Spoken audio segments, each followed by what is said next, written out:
नमस्कार, आपण पाहत आहात DR न्यूज।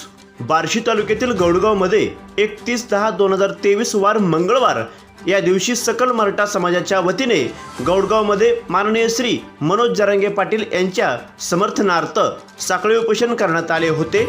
तसेच गौडगाव ग्रामस्थांनी गौडगावमध्ये कडकडीत बंद ठेवण्यात आला।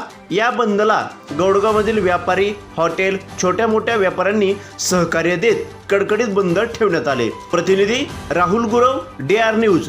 तसेच आपल्या भागातील बातम्यांसाठी संपर्क 9689322503। चला तर मग आजच संपर्क साधा आपल्या बातम्यांसाठी।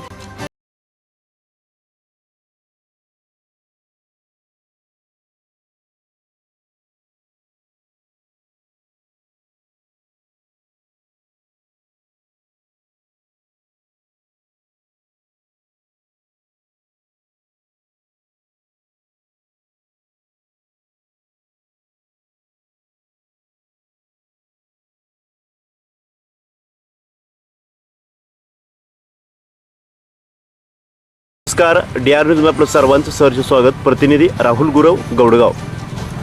बार्शी तालुक्यातील गौडगाव आहे। गौडगावमध्ये साखळी पद्धतीने उपोषण चालू आहे आणि आज गौडगाव पूर्णतः व्यापारी असतील किंवा मार्केटमधील काही दुकानं असतील सर्वांच्या वतीनं बंद पुकारण्यात आलेला आहे आणि त्याबद्दल गावातील काही ग्रामस्थ आपल्या समोर आहेत, त्यांच्या प्रतिक्रिया आपण घेणार आहोत।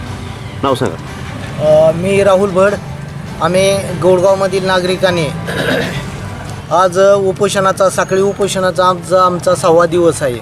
तरी गौडगावमध्ये सकल मराठा समाजाच्या वतीने साखळी उपोषण आहे। तसेच गावातील सर्व व्यापारी, उद्योग व्यवसायवाल्यांनी आज कडेकूड 100% आज बंद ठेवलेला आहे।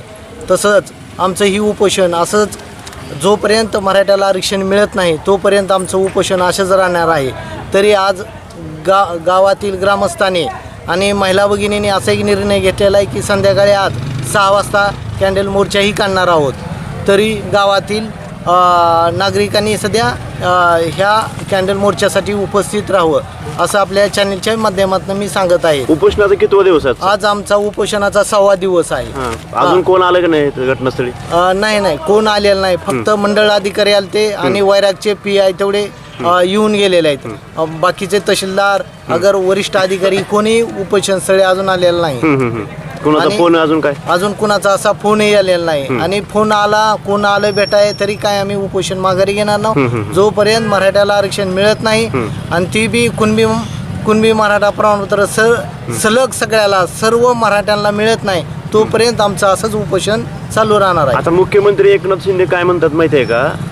ज्यांचे कुणबी दाखले आहेत पहिले तर त्या लोकांना आम्ही प्रमाणपत्र देऊ म्हणतात, पण सरसकट देता येत नाही म्हणतात। त्याच्याबद्दल काय प्रतिक्रिया आपली? ह्याच्याबद्दल माझी अशी प्रतिक्रिया आहे की प्रत्येक मराठा हा शेतकरी आहे। शेतकऱ्याचाच अर्थ की कुणबी मराठा। आणि मला असं सांगू मी इच्छितो की गौडगावमध्ये सध्या कुणबी दाखले निघालेले आहेत। त्याच्यामुळं कुणबीचाच अर्थ की शेतकरी। आपण जर बघायला गेलो तर आपल्या नोंदी ही 50 वर्षापूर्वीच्या शेतकरी असलेल्या आपल्याला नोंदी सापडते त्या। त्याच्यामुळं कुणबी हा फरक न करता सरसकट मराठाला कुणबी मराठा म्हणून ही दाखला देण्यात यावा। मी प्रभाकर भड, सकल मराठा समाजाच्या वतीने मराठ्यांना आरक्षण मिळवण्यासाठी 40 वर्षात कितीतरी वेळा मोठमोठे आंदोलनं झालेली आहेत, पण आंदोलन सुरू झालं की सरकार खडबडून जागं होतं। समित्या नेमल्या जातात, चर्चासत्र सुरू होतात आणि आंदोलकांना थोडंसं थंड केलं जातं आणि त्यानंतर शांततेच्या काळामध्ये सरकारची कोणतीही हालचाल होत नाही। मराठ्यांचा हा पेंडिंग प्रश्न शांततेच्या काळात जी काही तुम्हाला कागदपत्र गोळा करायची आहेत ती गोळा करा आणि कोर्टाला सादर करा। मग सरकारची पॉलिसी, सरकार कोणत्याही पक्षाचं असो, त्यांची पॉलिसी आम्हाला काही समाजाला कळत नाही की त्यांना एखादं चॉकलेट देऊन गप्प बसवलं जातं आणि शांतता निर्माण झाली की मराठ्यांचा विचार केला जात नाही। याविषयी गूढ आहे, लोकांच्या मनामध्ये हे गूढ आहे। तर याचं उत्तरसुद्धा सरकारने दिलं पाहिजे की शांततेच्या काळामध्ये तुम्ही सगळी तयारी का करत नाही, त्यावेळेस का तुम्ही गप्प बसता। तर असा एक मोठा प्रश्न या ठिकाणी निर्माण झालेला आहे। त्याविषयी सरकारने विचार करावा किंवा जाहीरपणे त्याचं काही स्पष्टीकरण द्यावं. अरविंद भाऊदास भड, गौडगाव. मराठ्यांना आरक्षण मिळण्यासाठी मोर्चा चालू आहे. आता आपण बऱ्याच जणांच्या मुलाखती ऐकल्या. तर सर्व मराठ्यांचं म्हणणं आहे की सरसकट आरक्षण मिळावं आणि हे सरसकट आरक्षण मिळवण्याचं सुद्धा मराठ्यांच्याच हातात आहे. मराठ्यामध्ये तेवढी ताकद आहे बरोबर, पण अजून पूर्ण मराठा जागं होण्याचं काम चालू आहे. जसं की समजा आपण घरी आपल्याला दळण करायचं आहे तर त्यावेळी पहिल्यांदा काय करतो आपण, त्यातले खडे काढून टाकतो आणि नंतर दळलं जातं.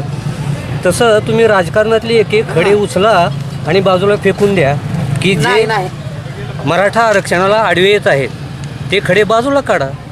या सगळ्या गोष्टी सामान्य जनतेच्या हातातच आहेत. त्यासाठी काय करावं लागेल ते मराठ्यांनी विचार करावं आणि सरकारनंच लवकरात लवकर आरक्षण दिलं तर या सर्व गोष्टीचा पुढं प्रश्नच येणार नाही. त्यांचंही चांगलं आणि आमचंही चांगलं. ते सुरेश ज्योती आरगडे. आमच्या गौडगावात आज 6वा दिवस आहे उपोषणाला चालू असून आमच्याकडे गाठ घ्यायला देखील सरकार म्हणजे ही नाही. सरकार आमचा काही विचार सुद्धा करी नाही गेले. त्या सगळ्याला वरल्या सगळ्या नेते मंडळीला हे ओबीसी सर्टिफिकेट कुणबीचं सगळ्या एक ना ही आपलं कोण विखे पाटलाला सुद्धा आहे. पुन्हा झालं आपलं ते बबन दादाला सुद्धा आहे. शरद पवाराच्या तर अख्ख्या कुटुंबाला ते म्हणजे हाय ओबीसी सर्टिफिकेट. अहो काय चाललंय ही आमच्यासारख्या गरिबांनीच ती त्यांच्या सतरंजाच उचलायच्या का मेलावा आम्ही सतरंजा उचलून ही फक्त काय नुसते नादी लावते ती की बाबा एवढं करा तेवढं करा. आम्ही काय फक्त सतरंजा उचलायच का. अहो द्या मराठ्याला आरक्षण द्या, कधीतरी द्या. मराठा हा कुजून चाललाय. म्हणून सांगतो तुम्हाला मराठ्यांनी आम्ही जोपर्यंत आम्हाला जिरंगे पाटीलवरनं सांगत नाही तो उपोषण मिटलंय तोवर आम्ही उपोषण सोडणार नाहू एवढं लक्षात ठेवा. महादेव गुंडन देशमुख. आज बंद आहे गौडगाव. हा पूर्ण व्यापाऱ्यांनी बंद पाळलेला आहे. हां सकल मराठा समाजाला पाठिंबा देण्यासाठी बरं, हां हा बंद केलेला आहे.